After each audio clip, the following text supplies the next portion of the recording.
मरकज़ियत का जब से चला सिलसिला तब से अब तक बरेली न खाली रहा। और से सुन लो आदाए असजद रज़ा, और से सुन लो आदाए असजद रज़ा। सुन्नियों का है मरकज़ बरेली। আসসালামু আলাইকুম।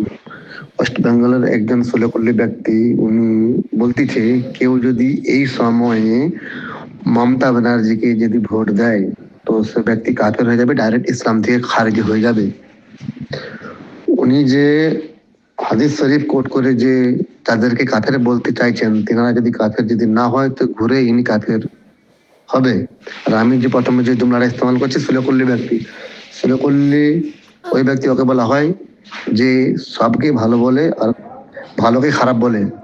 কোনোদিনও এরা থানবিকে কোনোদিনও কাফের বলে এরা ফাতোয়া দেয় না, আর ফাতোয়া দিল থেকে বুড়াও জানে না ওনাদেরকে, কেন ওনাদেরকে রহমতুল্লাহ আল্লাহই বলে। তো আমি বলবো, যারা মমতা ব্যানার্জিকে এই সময় ভোট দিচ্ছে তারা কি মুসলিম জেনে ভোট দিচ্ছে, কি তারা মুসলমান মানে? কাফের ওই ব্যক্তি কাফের হবে যে ব্যক্তি জরুরি দিনের প্রতি যে ইনকার করবে, সে ব্যক্তি কাফের হবে। আর ওকে জানা উচিত জরুরি দিনটা কি। জরুরি দিন সবার জন্য জানা জরুরি, আবাম হো আলেম হো সবার জন্য জানা জরুরি। আর উনি যে হাদিসটা বলেছেন যে যদি দিল থেকে যদি বুরা না জানে বুরা জিনিসকে, তাহলে ওই ব্যক্তি কাফের হয়ে যাবে। নাম নিয়ে বলছেন, মমতা ব্যানার্জির নামটা নিয়ে বলছেন, ওই ব্যক্তি কাফের হয়ে যাবে দিল থেকে যদি বুরা না জানে। তাহলে আমি বলবো, উনি দিলের কথা কি করে জানলো? উনি দিলের কথা কিভাবে জানলো যে যারা ভোট দিচ্ছে মমতা ব্যানার্জিকে কি মুসলিম মনে করে ভোট দিচ্ছে না মমতা ব্যানার্জি হাদিসের বিরুদ্ধে কথা বলবে এই খুশিতে ভোট দিচ্ছে? উনি জানলো কি করে? আমি ওই হাদিসে কাফের সাবিত করবো। ওনাদের পেশবা কাউকে কাফের বলে মনে করে না, কাউকে কাফের বলে না। তাহলে যারা দিনের জরুরি দিনের প্রতি ইনকার করেছে তারা কাফের হয়েছে, এবং তাদেরকে যারা জেনে দিল থেকে যারা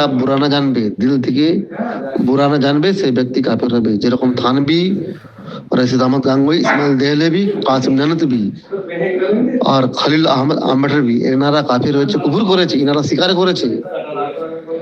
থানবি স্বীকার করেছে যে আমাকে যদি সরকারে আল্লাহ হজরত কাফের না বলতো খুদ কাফের হয়ে গেল। তাহলে তার কুফরি আকিদা জানা সত্ত্বেও তাকে যদি দিল থেকে যদি বুরা যদি কেউ না যদি না জানে, কেউ যদি বুরা না জানে জানার সত্ত্বেও, তারপরে সেই ব্যক্তি কাফের হবে। তাহলে ইনারা রহমতুল্লাহ আলাই বলে, তাহলে ইনারা তো কাফের হয়ে গেছে।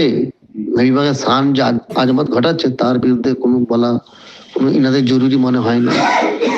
আর নিজের বেলায় চমকানোর জন্য, নিজেকে ফেমাস হওয়ার জন্য, আবামকে গুমরা করার জন্য মমতা ব্যানার্জিকে ভোট দিলে কাফের হয়ে যাবে। এর দলিলটা একটু পেশ করবেন, যদি আপনার কাছে যদি ভয়েসটা যান দলিলটা পেশ করবেন। আপনি কিভাবে মানুষের দিলের কথা আপনি জানলেন? একজন নয়, দুজন নয়, আপনি সবাইকে ইঙ্গিত করে বলেছেন, সবাইকে বলেছেন আপনি। अस्सलाम वालेकुम रहमतुल्लाहि व बरकातहू। जो मुनकिर जरूरियत दीन का मुअज्जम दीनी जाने या काफिर ही ना कहे तो खुद काफिर है। माने शक्का फी कुफरी व अज़ाबी फकद कफर।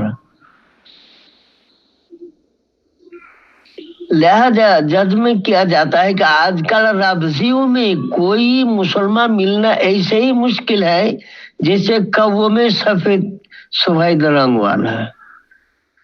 ऐसे के साथ मुनाकिह तो हराम कतई ज़िना खालिस है।